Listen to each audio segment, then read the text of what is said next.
slow motion crew, and we up in our growlings when people change, but not us, and we just chillin', kicking it, kissed by the sun. Could be so. Assalamualaikum warahmatullahi wabarakatuh. Jumpa lagi dengan saya tentunya Heri Herdiansah.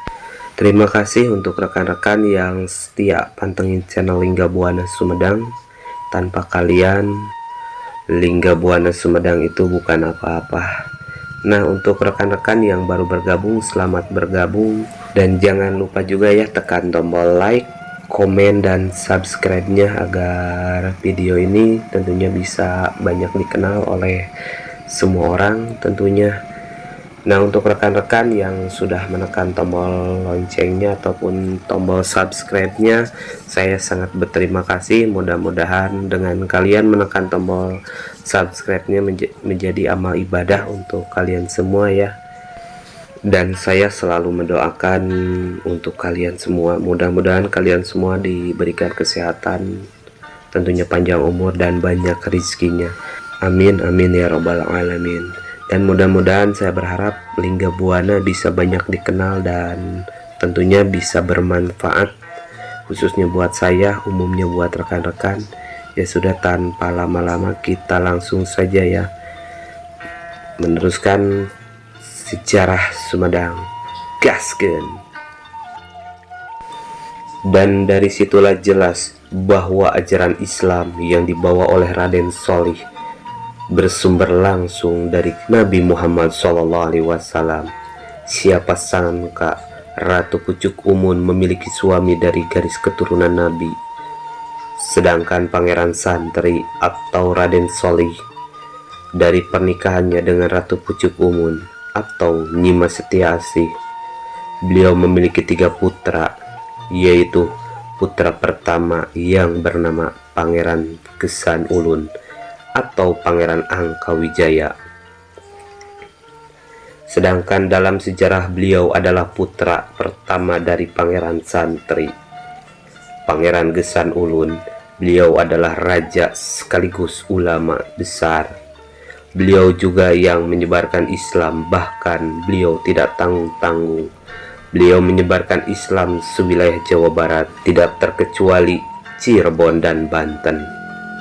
Sedangkan Pangeran Gesan Ulun, beliau mempunyai adik yang bernama Kiai Rangga Haji, dan Kiai Rangga Haji beliau memiliki adik yang bernama Kiai Demang Watang, dan Kiai Demang Watang beliau memiliki adik yang bernama Santowan Wirakusuma, dan Santowan Wirakusuma beliau memiliki adik yang bernama Santowan Cikeruh, yang makamnya di Jatinangor atau bisa kita sebut sekarang Jatos.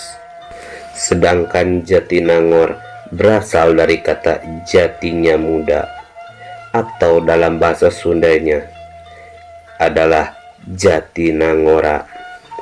Sedangkan arti daripada kata Jatinangor ialah tempat untuk mencari jati diri anak muda. Sampai sekarang terbukti di wilayah Jatinangor banyak universitas di sana, karena sejarah dulunya di wilayah Jatinangor berdiri sebuah pesantren besar. Sedangkan yang mendirikannya beliau adalah Santowan Cikeruh. Sedangkan Santowan Cikeruh beliau adalah kakak dari anak bungsu putra Pangeran Santri. Sedangkan anak bungsu Pangeran Santri beliau adalah Santowan Awiluar, yang disebut juga dengan Pangeran Bungsu. Mereka semuanya menyebarkan Islam di Jawa Barat, yaitu Islam yang tidak lepas dari syariat, makrifat, tarekat, dan hakikat. Sedangkan Pangeran Gesan Ulun, beliau mempunyai banyak putra, bahkan salah satunya yaitu Pangeran Rangga Gede. Sedangkan Pangeran Rangga Gede, beliau mempunyai putra yaitu Pangeran Ki Bagus Weruh. Sedangkan anak dari Pangeran Ki Bagus Weruh beliau yang bernama Pangeran Panembahan. Sedangkan anak dari Pangeran Panembahan, beliau yang bernama Pangeran Tanumaja. Sedangkan putra dari Pangeran Tanumaja, beliau yang bernama Pangeran Karuhun Kusumadinata. Sedangkan putra dari Pangeran Kusumadinata, beliau yang bernama Ratu Ajeng Diningrat. Sedangkan putra Ratu Ajeng Diningrat, beliau yang bernama Eyang Surya Negara II. Sedangkan Eyang Surya Negara II mempunyai putra, beliau yang bernama Kanjeng Pangeran Kornel. Tentunya kita bertanya-tanya, siapakah Pangeran Kornel? Pangeran Kornel, beliau adalah orang yang memajukan kota Sumedang. Salah satunya, beliau adalah orang yang mewakafkan pondok pesantren, tepatnya yang berada di wilayah Singaparna, yang dikelola Mama Kiai Zainal Mustafa. Dan Pangeran Kornel juga, beliau adalah orang yang mewakafkan di wilayah Condong, tepatnya di kota Tasikmalaya. Beliau juga orang yang mewakafkan dan membangun masjid besar yang di wilayah Singaparna. Beliau juga orang yang mewakafkan Masjid Agung di wilayah Mangunreja. Beliau juga yang mewakafkan pondok pesantren yang berada di Cigalontang. Bahkan tidak sedikit yang beliau wakafkan. Luas tanah tersebut bukan hanya hektaran, bahkan luas tanahnya mencapai puluhan hektar. Bahkan di wilayah Banjar, beliau mewakafkan sampai luas tanahnya mencapai 30 hektar. Terus di wilayah Cienteng, kota Tasikmalaya, bahkan masih banyak lagi, salah satunya bahkan Masjid Agung, tepatnya yang berada di wilayah Tasikmalaya. Itu adalah wakaf dari Kanjeng Pangeran Arya Surya Atmaja. Dan Masjid Agung yang berada tepatnya di wilayah Malangbong, salah satunya wakaf dari Pangeran Sugi. Masjid Agung tepatnya yang berada di wilayah Ranca Ekek adalah wakaf dari Pangeran Sugi. Bahkan luas paparannya mencapai 30 hektar. Begitu banyak peninggalan-peninggalan Pangeran Kornel dan Pangeran Sugi. Seharusnya kita sebagai warga Sumedang bangga akan peninggalan leluhur Sumedang, sebab peninggalannya bisa bermanfaat untuk kita semua. Salah satunya untuk beribadah. Ketika kita hendak pergi ke wilayah Tangerang, salah satunya Bupati Tangerang, beliau adalah keturunan putra Sumedang.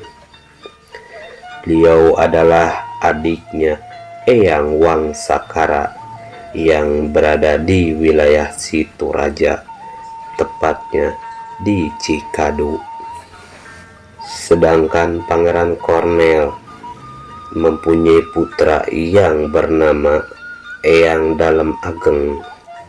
Sedangkan Eyang Dalem Ageng, beliau mempunyai putra yang bernama Pangeran Sugi. Sedangkan Pangeran Sugi dalam sejarah pernah menikah sampai 41 kali. Kenapa Sumedang disebut dengan pusara budaya? Apa arti dari kata pusar budaya? Kata daripada budaya ialah bukan hanya dalam segi kesenian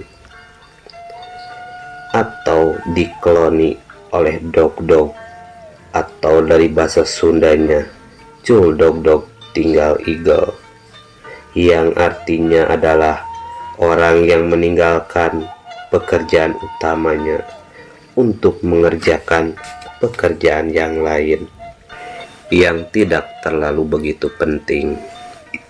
Seperti itulah orang Sumedang. Sumedang disebut juga kota budaya atau yang membudidayakan. Tentunya kita penasaran apa yang dibudidayakan di Sumedang. Salah satunya adalah membudidayakan dalam segi agama. Yang kedua adalah membudidayakan dalam segi ekonomi. Dan yang ketiga, membudidayakan dalam segi pertanian. Coba kita balik ke masa lalu. Orang Sumedang dulu tidak pernah kekurangan beras, sebab orang Sumedang rajin dengan bertaninya. Dulu orang Sumedang tidak pernah kekurangan kopi, sebab Pangeran Kornel, beliau mempunyai kopi atau kebun kopi ratusan bahkan ribuan pikul dalam sekali memanen. Sedangkan Pangeran Sugih juga mempunyai kebun kopi bukan hanya di wilayah Sumedang saja, di wilayah Tasik, di wilayah Garut, dan wilayah lain. Beliau adalah orang yang membudidayakan perekonomian di wilayah Jawa Barat. Makanya dari dulu kota Sumedang tidak pernah kekurangan bahan pangan. Seperti halnya masyarakat Sumedang, mereka tidak sulit mendapatkannya. Sebab salah satu keunggulan di Sumedang pada masa itu, kopi tidak sulit dicari sebab Pangeran Kornel, beliau mempunyai banyak cadangan kopi.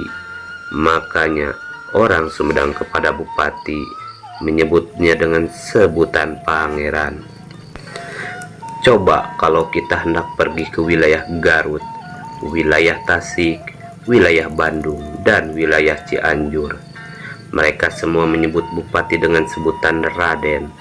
Akan tetapi ketika masyarakat Sumedang menyebut bupati dengan sebutan pangeran.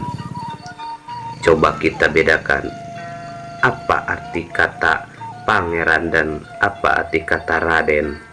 Apakah sama atau berbeda? Sumedang disebut dengan pusar budaya bukan hanya dari kebudayaan ataupun dalam seni, seperti halnya alat seni yang bernama suling. Sedangkan suling sendiri berasal dari Cianjur. Sedangkan orang Sumedang visi misinya adalah membudidayakan ataupun mengembangkan.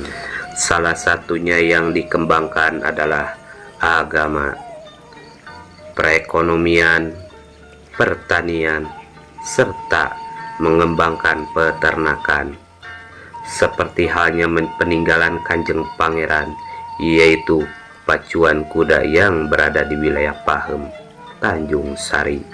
Yang kedua peninggalan Kanjeng Pangeran adalah pasar bakau yang terbesar di wilayah Tanjung Sari. Sampai ada juga sekolah pertanian dari tahun 1914. Terus ada juga pasar kambing dan peternakan yang berada di wilayah Tanjung Sari. Pasar kambing adalah salah satu pasar yang paling besar di wilayah Jawa Barat. Nah, oke rekan-rekan sahabatku, mungkin saya menyampaikannya cukup segitu dulu karena masih banyak yang harus saya bereskan. Mudah-mudahan cerita ini bisa bermanfaat ya untuk kita semua. Barangkali ada kata-kata yang kurang tepat ataupun kurang berkenan, saya mohon maaf, karena sebaik-baiknya manusia adalah saling memaafkan.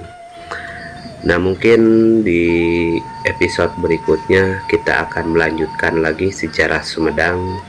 Barangkali ada rekan-rekan yang ingin menambahkan cerita Sumedang Larang ini, saya dengan senang hati akan menerimanya dengan lapang dada, dan tulis di kolom komentar ya.